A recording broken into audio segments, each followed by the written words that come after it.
Most people carry a quiet bitterness they never admit aloud. Why is that person, who's clearly less intelligent than me, the one with wealth, freedom, and options, while I'm still trying to make sense of the game? You've seen it before. Someone who can barely articulate a coherent argument is out there driving your dream car, traveling freely, buying assets, while you're still trying to figure out what invisible rule you missed. It's maddening, because you know you're not lazy. You've worked hard, studied hard, and even tried to play by the book. Yet somehow, the so-called dumber people keep getting richer. Here's what Niccolo Machiavelli would whisper if he stood beside you today. Intelligence doesn't rule the world. Strategy does. The world isn't fair. It's structured. And that structure rewards those who understand people more than those who understand principles. The ones you dismiss as less capable have learned something you haven't. They stopped trying to be perfect and started trying to be powerful. Think about how you were raised. Parents, teachers, society all promised that if you were smart and worked hard, life would naturally reward you. But the system doesn't pay for intelligence. It pays for leverage. It pays for manipulation, timing, and visibility. Machiavelli said that men are more moved by appearances than by reality. The modern world proves him right daily. It's not about what you know. It's about how you use what you know. The average intelligent person is drowning in knowledge but starving for results. They overanalyze, hesitate, and wait for the perfect plan, hoping the world will applaud their prudence. Meanwhile, the dumb ones move fast, break rules, and treat mistakes as tuition. They lose small to win big. They play to advance, not to be right. The intelligent man studies the chessboard. The Machiavellian man plays it. One debates what's fair, the other asks what works. One seeks logic, the other seeks leverage. You've met people like that. Average in intellect, but magnetic in power. They can command attention in a room where others have credentials.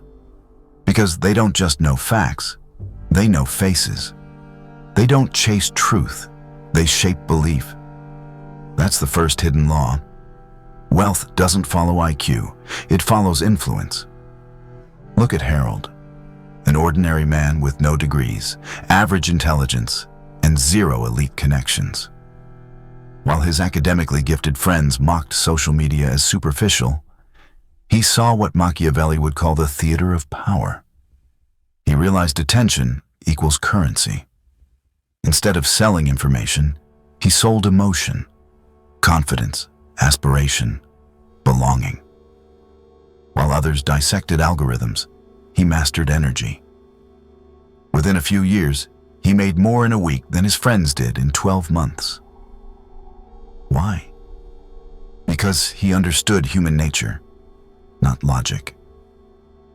People don't buy facts, they buy feeling.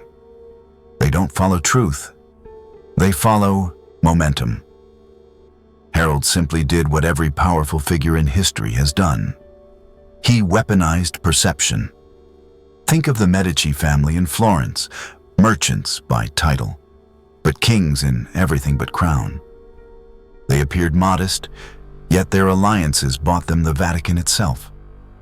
Their genius wasn't intellect, it was influence. Then there's Christina, an average employee who mastered something her colleagues ignored: visibility. She wasn't the smartest, but she made sure every success had witnesses. She spoke with certainty even when unsure.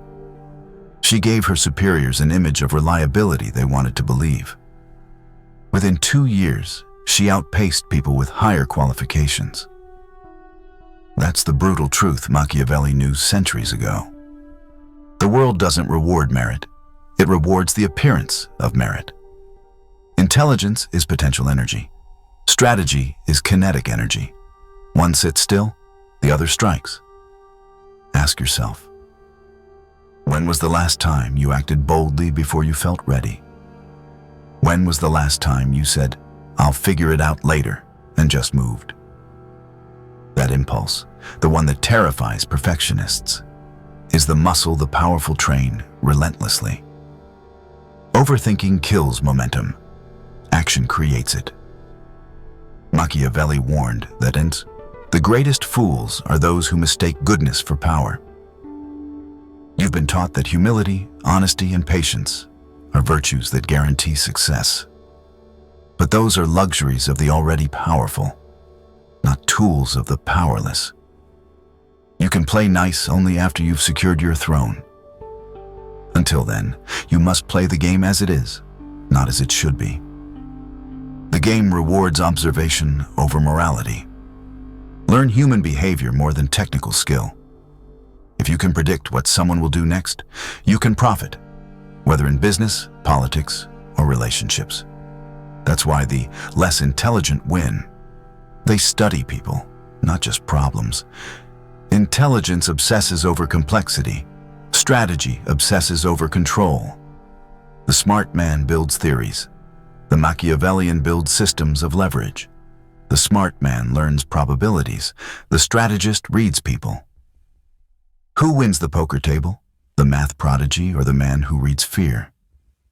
Money always flows toward whoever can read the room faster. Here's the dark twist. Being too smart makes you predictable. The rich don't need to outthink you. They just need to outmaneuver you. You prove your intelligence. They monetize it. You create. They distribute. You build. They brand. And here's the cruel part. Many of them know you crave validation, and they weaponize it. They let you feel superior while they take your profit. It's not luck. It's Machiavellian precision. Cold, quiet, deliberate. So the next time you feel that flash of envy towards someone who seems dumber but richer, stop measuring intellect. Start measuring influence. The world is not a classroom. It's a battlefield. The ones who win aren't following rules. They're bending them. But the question remains, once you recognize this truth, how do you start playing their game? Because what comes next exposes the exact mechanisms the unintelligent rich use every day, often without realizing it. Now that you understand intelligence alone doesn't move the world, you must learn the first Machiavellian triad that does: speed, action, and perception. These three laws form the backbone of every empire, every fortune, every rise that looks like luck, but is in fact pure calculation. The first principle: speed beats perfection. Machiavelli once wrote that fortune favors the bold. Centuries later, nothing has changed. The marketplace doesn't pay for the man who hesitates. It rewards the one who strikes first, even imperfectly. Take Oliver and Leo, two coders with the same idea. Oliver, a perfectionist, spent months polishing every feature until his product was flawless. Leo, less technical but more daring, released a messy prototype. While Oliver kept improving in secret, Leo launched publicly, learned from feedback, and iterated in real time. Guess who became the millionaire? Not the genius, the mover. That's the paradox Machiavelli understood. Inaction disguised as carefulness is still weakness. The world doesn't remember who planned best, it remembers who acted first. In politics, the same law holds. Cesare Borgia, Machiavelli's muse, didn't win because he was the most moral or intellectual. He won because he moved faster than hesitation could catch him. The second principle: action creates credibility. People don't respect potential, they respect momentum. When you move, even clumsily, you project authority. Each visible step becomes evidence that you're progressing, and perception builds belief. Think of Elon Musk's early rocket launches. Many exploded. Yet every failure made the next launch more believable, not less. Why? Because action signals inevitability. In Machiavelli's words, he who hesitates is already conquered. Meanwhile, the intelligent overthinker hides behind theory. He tells himself he's waiting for the perfect timing, but he's really waiting for permission. He's gathering data while others are gathering attention. The Machiavellian doesn't seek certainty. He creates it by moving. Every post, product, or pitch becomes a small flag planted in the world that says, I exist. That's what builds power, the visible evidence of momentum. Ask yourself how many times you've watched someone gain recognition for doing something you could have done better, but didn't. That sting? That's the tax intelligence pays to fear. Because while you were polishing, someone bolder was positioning. Now, the third principle. Power hides in perception. Machiavelli wrote, men judge more by the eye than by the hand, for everyone can see, but few can feel. In simple terms, people believe what they see, not what's true. The so-called dumb rich understand this instinctively. They craft images that make success look effortless. They don't need to be experts. They just need to appear competent long enough to be believed. Once belief takes root, reality follows. Consider Tariq, young man who wanted to teach sales but had never closed a major deal. Instead of waiting years to earn credentials, he built perception first. He studied buying psychology, created sharp videos, dressed like an expert, and spoke with certainty. Within 3 months, paying clients lined up, not because he had experience, but because he had credibility. He sold confidence before selling results. It's the same trick used by the wealthiest class today. Influencers who seem unqualified still draw millions. Politicians who know little still control nations. Why? Because they grasp Machiavelli's brutal axiom: perception precedes reality. Control what people see, and you eventually control what they believe. That's how mediocrity transforms into dominance. It's why the Medici could rule as merchants among nobles, why modern billionaires stage themselves as ordinary geniuses, and why the rich understand that attention is the first form of capital. They're not chasing knowledge, they're controlling narrative. Now connect these 3 principles. Speed builds momentum, action builds credibility, perception builds power. Put them together, and you have the invisible machinery behind every rapid rise in history. From Napoleon's lightning conquests to startup founders who seem to appear out of nowhere. It's not luck. It's psychological warfare executed in plain sight. But here's where most people lose. They confuse movement with mastery. They gain visibility but not control. They get attention but not leverage. They move fast but burn out faster because they never learn the next stage. How to stabilize power once it's earned. Because getting rich quickly is easy compared to staying rich. And staying rich requires a deeper Machiavellian discipline, one that relies not on motion, but on mastery of timing, leverage, and structure. The ones you call dumb mastered this second layer without even naming it. It's how the top 1% can work less but earn infinitely more. It's how kingdoms outlast kings. Now that you know how the ascent begins, with speed, action, and perception, it's time to uncover how the elite fortify their thrones once they rise. Because the next 3 principles aren't about building momentum. They're about controlling it. Getting rich is not the hardest part. Keeping control after you've risen, that's where most fall apart. They mistake movement for mastery, visibility for dominance, and speed for security. But Machiavelli warned that fortune is fickle, and only the player who governs himself by timing, structure, and adaptability keeps his throne. That's where the second triad begins: patience, leverage, and substitution. The first is patience, the virtue every impulsive man mocks until he loses everything. The impulsive chase every opportunity. The strategic wait for certainty.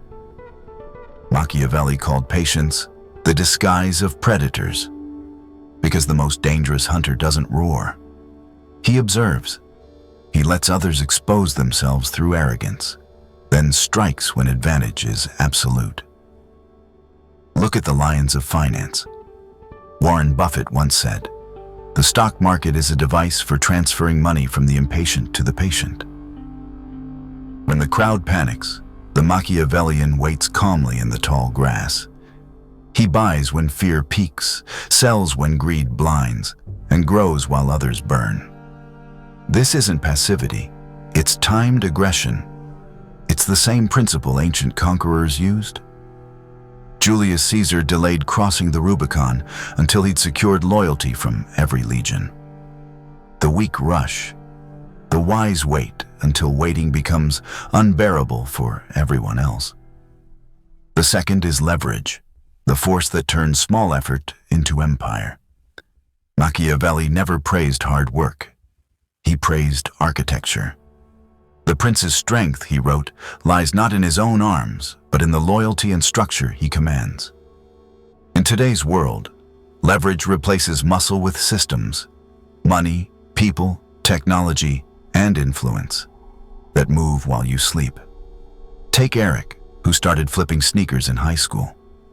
He worked by hand until he realized effort alone chained him. So he hired 2 younger kids to handle sales, built a site to automate orders, and used social media as his storefront. Within 2 years, the same hours produced 10 times the profit. He stopped doing and started directing. That's leverage, replacing effort with influence. Machiavelli would have called it ruling through others. Kings built armies, billionaires build networks. Either way, their reach multiplies while their workload shrinks. Here's the modern translation. The intelligent often try to outwork. The Machiavellian outstructures. The first exhausts himself for marginal gains. The second builds a machine that multiplies his moves indefinitely. The third principle, and perhaps the most subversive, is substitution. It means never fighting resistance head-on. When blocked, you replace the battlefield. Most people waste energy trying to convince, compete, or complain. The Machiavellian shifts the frame. If the system rejects him, he creates a new one. History is full of substitutions that rewrote the rules. When banks refused to fund outsiders, innovators built cryptocurrency. When studios controlled film, creators built YouTube. When elites closed their circles, outsiders built new digital kingdoms. That's how power mutates. It doesn't protest, it pivots. Even in small stories, you can see it. A young barista in a coffee shop listened daily to executives discuss deals. Instead of resenting them, he observed their habits, patience. Then he began offering to deliver coffee to nearby offices, multiplying orders, leverage. When his boss forbade it, he launched his own mobile coffee cart outside those same buildings, substitution. Within a year, he was making more than the owner he once served. That's Machiavellian mobility, the quiet rise from servant to sovereign by refusing direct confrontation. Combine these 3, and you get the hidden machinery of sustained power. Patience gives you time to study the field. Leverage gives you reach without exhaustion. Substitution gives you freedom from gatekeepers. Together, they form what Machiavelli would call the architecture of control. The elites you envy already use these principles against the public. They know the masses crave speed, so they sell shortcuts. They know people fear risk, so they rent safety at a premium. They control markets not through brute force, but through behavioral prediction.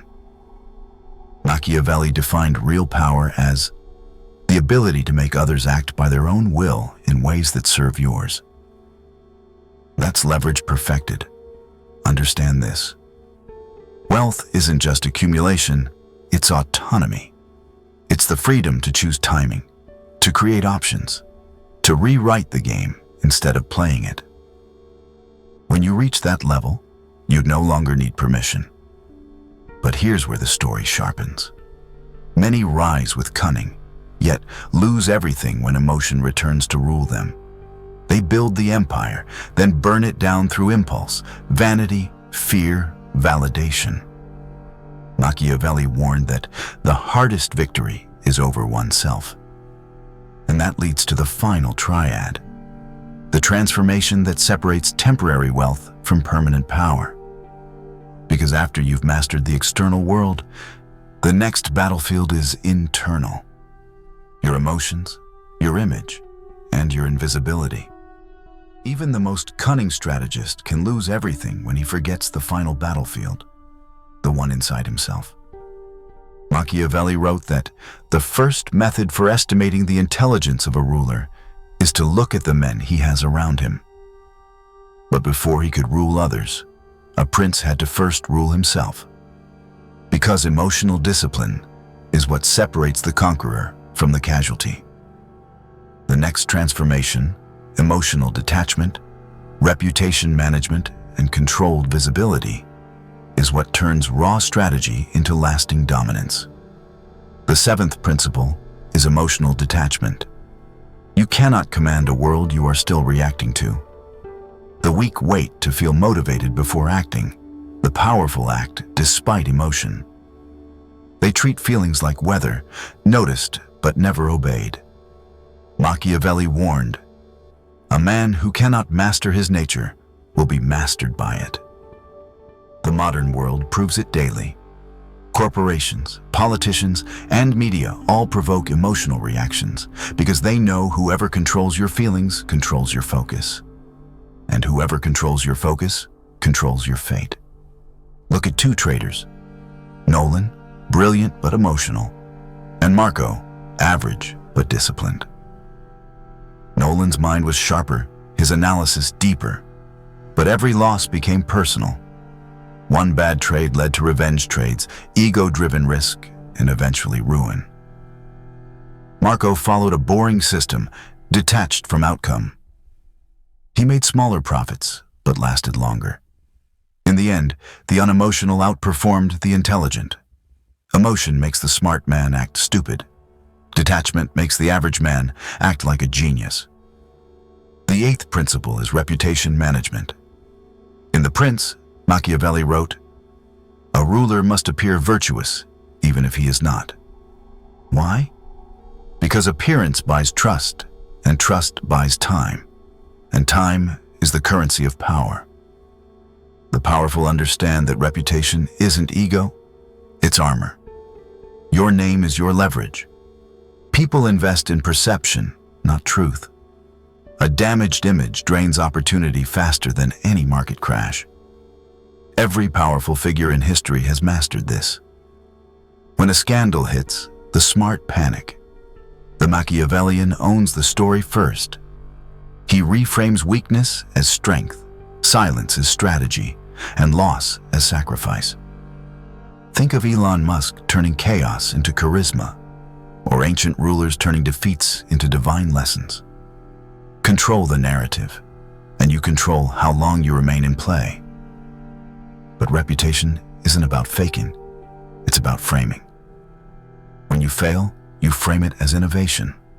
When you succeed, you amplify it into myth. That's how perception compounds faster than performance. The elite know this instinctively. Humility when convenient, confidence when necessary. Machiavelli called it the mask of virtue. The mask doesn't hide deceit, it hides intention. The ninth principle is controlled visibility. Not every move should be seen. Power multiplies in silence.